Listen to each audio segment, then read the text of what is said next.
It's just combo decks, and more combo decks. This is Legacy. This is what we're talking about right here. None of this Delver nonsense. People are trying to kill each other fast. What's the cost of this deck? He's got Omniscience. He's got Enter the Infinite. On the low side of it, he's got Emrakul, the Aeon's Turn. There's a couple of Jaces thrown here for funsies, too. Sure. Dream Halls cost 5. Force will cost 5. Look, the converted mana costs a little high, but I can dig it. A little chubby. A touch.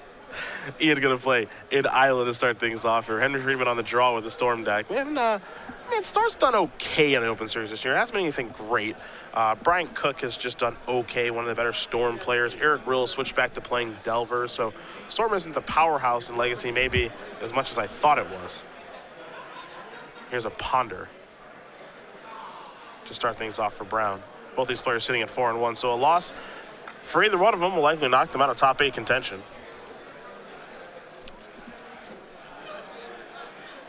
It's always tricky figuring out what percentage of the games in Legacy are spent resolving library manipulation. 90%. I've done the math. Henry draws a card for the turn. Volcanic Island. Volcanic Island for preordained. Library manipulation. I love it, dude. Dude, I just love grinding out the minimal edges. I just like attacking. You know what would be great is if Thawing Glaciers was just legal in Legacy. I imagine it is legal. I think it is. Why don't you get to work on that deck? Dude, what?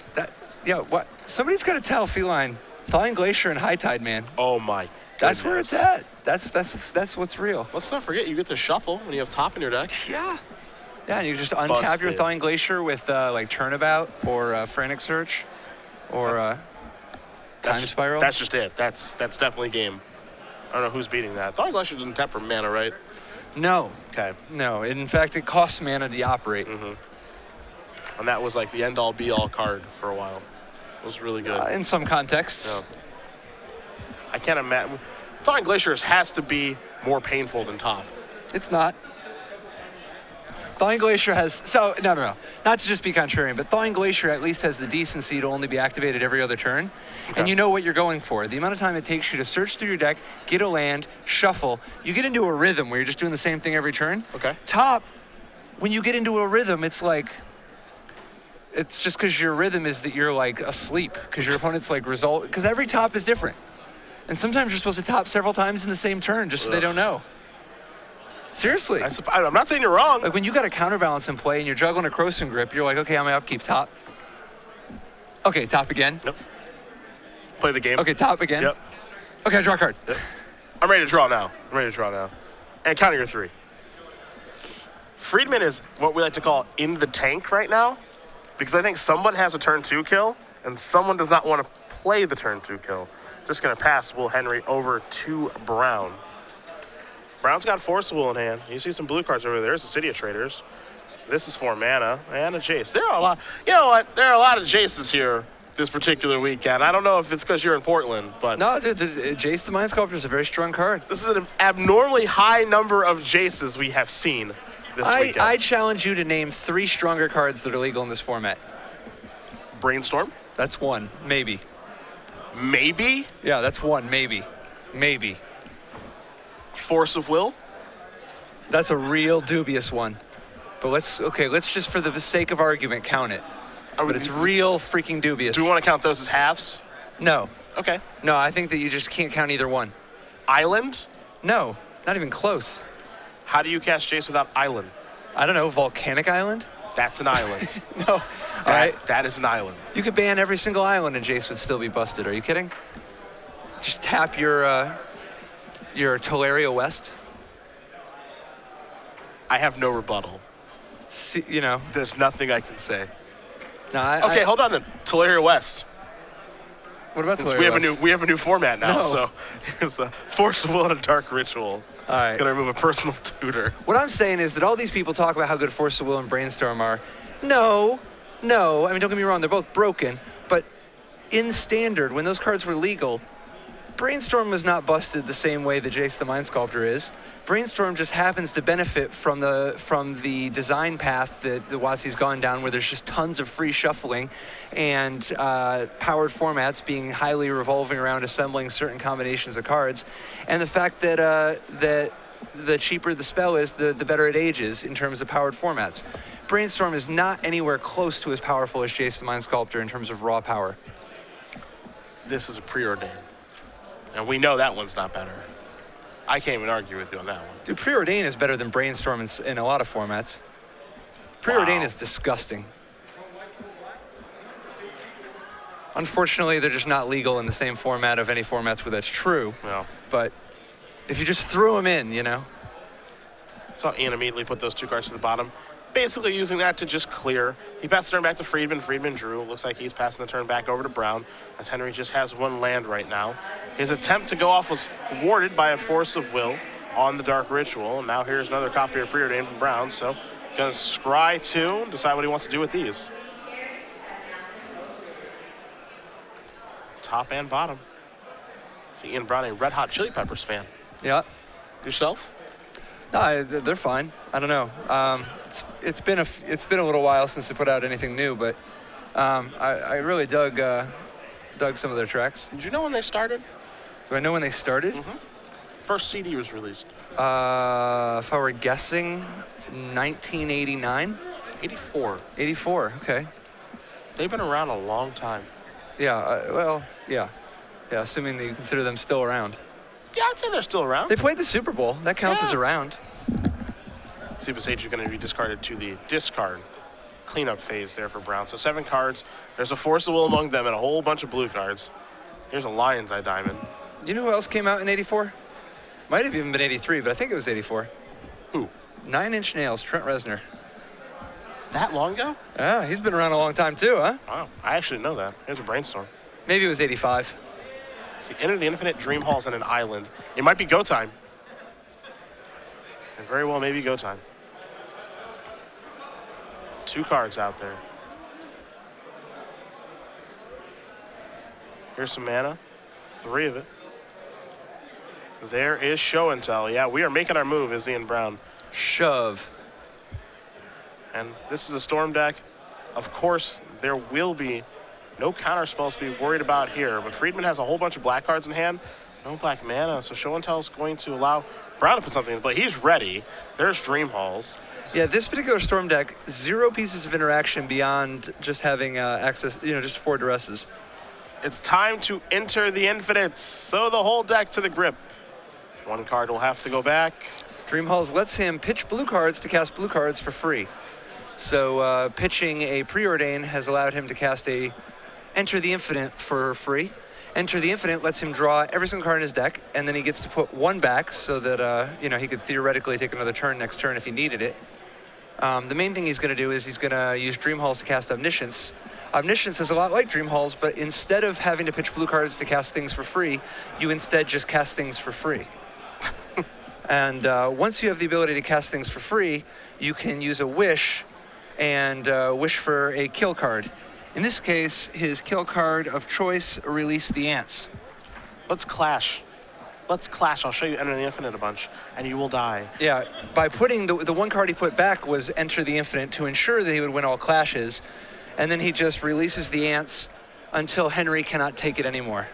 Ian Brown going to win game number 1 here over Henry Freedman. Omnitel upbeat game over Ad Nauseam Tendrils as we take a look at the sideboards here. Freedman is where we will begin, and you do have the Storm sideboard in front of you.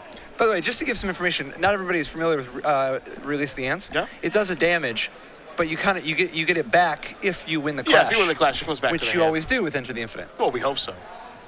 So in the sideboard for Freedman's deck, we have 2 Chain of Vapor, 2 Surgical Extraction, 2 Dark Confidant, 2, speaking of invitational cards, 2 Abrupt Decay, 1 Grim Tutor, 1 Cabal Therapy, 1 Caracas, 1 Slaughter Pact, 1 Carpet of Flowers, 1 Massacre, and 1 Swan Song. He's going to be looking for some of his anti-combo measures, like Swan Song, giving him an anti-spell type of thing, Cabal Therapy, nice piece of disruption. Dark Confidant is not the worst versus some combo decks, being able to draw a few extra cards. But for the most part, doesn't really have a lot of options. He's mostly just set up to goldfish. He's not built to try to play any other way. Other side of things here, Ian Brown's playing Cunning Wish deck, so you're going to find a lot of one-ofs. We'll take a look at the non-one-ofs really quickly. 4 Leilani Sanctity and then 2 copies of Defense Grid.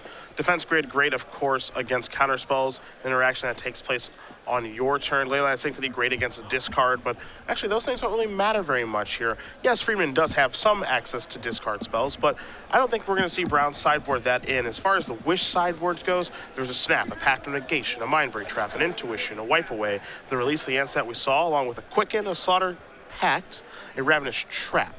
So I actually don't expect to see Ian Brown sideboard anything here. I'm not sure if the matchup is great for him. It does seem like it's relatively close, but I don't expect to see him change his deck too much. This could just be a goldfishing battle.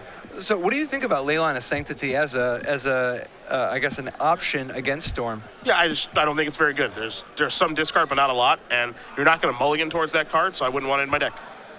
Well, the best part being able to stop Tendrils of Agony, of course. Yeah. I mean, I think that when Storm is going off, like, you can't stop them. They're just going to kill you. And I don't think that, like, if I put a Leyline in play and my Storm opponent says, all right, I'm going to cast Ad Nauseam and attempt to kill you, I don't think that Leyline Sanctity is going to stop them, would be my argument.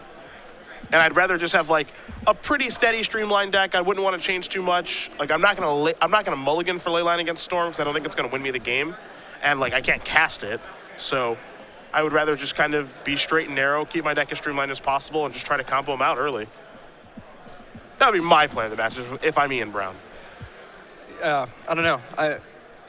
Definitely seems reasonable. I'm not super familiar with the matchup, but with tons of 1-mana discard spells and a Tendrils of Agony kill, I think he might just be playing it, figuring that he needs some kind of fast interaction against a turn 1, turn 2 kill deck like this. That's possible. But I don't know. I think we'll find out. Whatever he does, I'm sure that it's just a question of if he's play tested the match. He'll know whether or not he wants it here. I'm just not sure who you board Leilani Sanctity in against if you don't want it for this matchup. I've seen players boarding against Jund. Okay. Jund having Thoughtseize in him. Of course, it doesn't stop Liliana's discard because it's symmetrical, but I've seen it come in there. Yeah, I've seen it come in there. I know that Josh Ravitz played this deck for a while, and he basically said, I don't really, like, he tried Leilani Sanctity to start with, and he just said, I don't really like it. I'm not going to mulligan for it a lot against the discard decks. If I happen to have it in my opening hand, I'll, of course, put it into play, but it doesn't automatically win me the game. Yeah, I would definitely hope you put it into play. If you put it in your deck, you got to be willing to put it into play. I hope so. You know, Josh, he can be a little frugal. Yeah, so. Ian Brown going to lay out his 7 cards. Henry has kept his 7, very focused, ready to do battle here. And it looks like Ian's going to mulligan very, very quickly. So, looking for that ley line. Maybe. There's a real shot of it. I don't love it in the matchup, but it doesn't mean that he didn't sideboard it in. And if that's his plan, execute your game plan. Try to find it. Yeah, if he actually manages to stick a ley line of Sanctity, Freedman's only answers are the 2 Chain of Vapors if he happened to bring them in. If he can't find a Chain of Vapor, he cannot win. And obviously, if Ian sticks 3 Leilani Sanctities, that's game, boys. Now, I guess, no, there is the alternative. There is the backup plan, which is Dark Confidant Beatdown and Swan Song your own spell for the 2/2 flying beats. Ah, yes. And what a fitting end it would be. Yeah. I would genuinely love that to be the end result. One could only hope to be so lucky as Ian Brown is going to mulligan down to 6 here and take a look at 6 cards. I do think it's possible that Freedman brings in Carpet of Flowers. I mean, he wants to be fast, but it is kind of nice that Carpet of Flowers is so good against. Boom. Oh, so yeah, now Henry just can't win because Leilani Sanctity is completely unbeatable. Come on. The entire reason, yes. Easy, easy. No, Leilani Sanctity is going to make this game a real challenge for Henry. It makes it harder. Now he no longer has Duress or Cabal Therapy to try to clear the way. He can't cycle his Gataxian Probes, and he can't actually win unless he finds a Chain of Vapor to bounce the Leilani Sanctity because he can't target his opponent with a Tendrils of Agony. All we got to do is find that chain. Chain, chain, chain. Gonna shuffle the Ponder.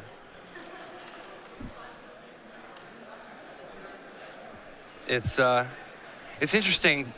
Did Ian keep a playable hand, or is he just so all in on Leyline of Sanctity? Because I could imagine. Oh, he does have a mana.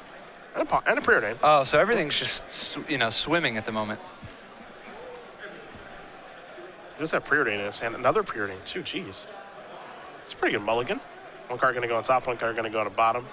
Going to add that card to the hand. Resolve the preordain. Pass the turn back over to Freedman. That is a brainstorm. So Henry's going to go a little bit deeper here. Yeah, I think you're absolutely right. Setting up ad nauseum is going to be the big key to Freedman here. Yeah, I think that's the way that he has to win the game now. Like, he doesn't have Empty the Warrens, I assume. No, he doesn't really have any other plans. He's going to have to just. I mean, he has access to Infernal Tutor. He might have sideboarded in Grim Tutor, so he's got a lot of ways to find his one ad nauseum.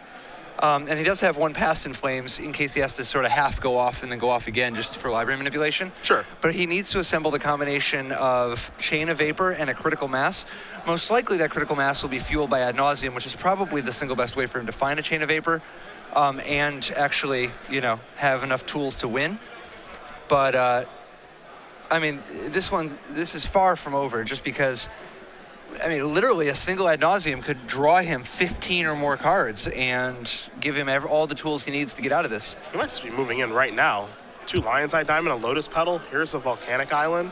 The thing that's really nice about Leyline is just the fact that it stops Henry's ability to force things through. Yeah, this is a Force of Will. Right. On the Infernal Tutor. So Freedman made his move, and it was thwarted. Yeah, there's not really a ton he can do because he doesn't have any hope of being able to take counter spells except by casting threats. I do wonder, though, if you're supposed to sack both Lion's Eye Diamonds there. Maybe you can get away with sacking one and kind of hedge, just figuring, but I don't know. Looks like both players are going to play a little draw go right now. I mean, for Freedman, he has to rebuild a hand. Now here's a Ponder for Brown off the top. He's looking for a show and tell to put an Omniscience or a Dream Pulse into play. Looking to sculpt up that perfect hand to win the game all in one turn. It looks like Ponder is going to force a shuffle here. Yeah, I was thinking for a moment that maybe that play was a little hasty there from Freedman, but I think it also makes sense. Like, there's no sense in waiting because if I draw discard or probes, they don't do anything. Yep. So I go for it, and if I have it, well, he likely just wins the game. Assuming Ad Nauseam cooperates, like nothing horrible happens. Yeah, I think it's going to be real hard. I mean, Legacy is a format full of hate cards that are so backbreakingly powerful that very often on the first turn, your opponent is relegated to a completely submissive position where all they can really do is try to find one of the couple answers in their deck to this unbelievable hate card. Probe targeted Henry, by the way. It does say target player. So I like that. He can and will cantrip. Yeah, but he can't know when he's trying to set up what his opponent's working with. Yeah. Without, normally, I mean, he's playing a very look at your hand centric strategy. Yep. Ian Brown going to take a draw here. There's an island. You see some Cunning Wish in the hand. Brown looks to be a couple pieces away. Well, getting much closer now. It's time to Intuition. One of my favorite uses of Leyline of Sanctity is that it stops Gifts Ungiven. You know that? If your opponent has a Leyline of Sanctity in play, you can't target them with a Gifts Ungiven to split the piles. You don't think I've Gilded Lighted Gifts Ungiven? Is that what you think, Patrick? I believe that you have. I'm just talking about Leyline of Sanctity. I think you know. You've been doing it since way back.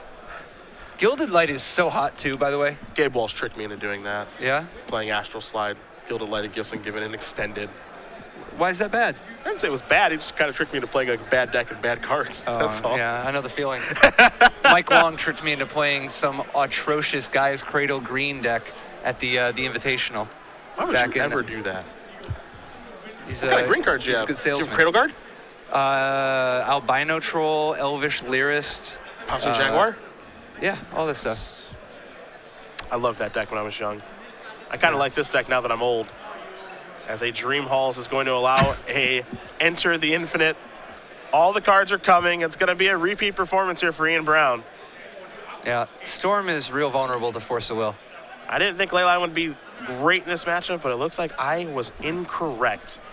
As now Ian Brown is going to have all the cards in his hand but one, and much like the last game, likely going to cast an Omniscience, maybe Cunning Wish for the old, release the ants, and finish this bad boy off. There's a Brainstorm that gets removed. There's Omniscience to make it easy. And Freedman's going to have to sit through the ants being released one more time, as there is the Cunning Wish. Yep. There's the ants. And I suppose we can clash a couple times if you'd like. There's Duress and Friends, and he's going to extend the hand. Ian Brown going to win this match over Henry Freedman, 2-0, relatively easy fashion there for Ian. And Omnitel moves on to 5-1. Ad nauseum, picking up a second loss. Yeah, absolutely. Just a couple more rounds to go to try to cement that top 8, but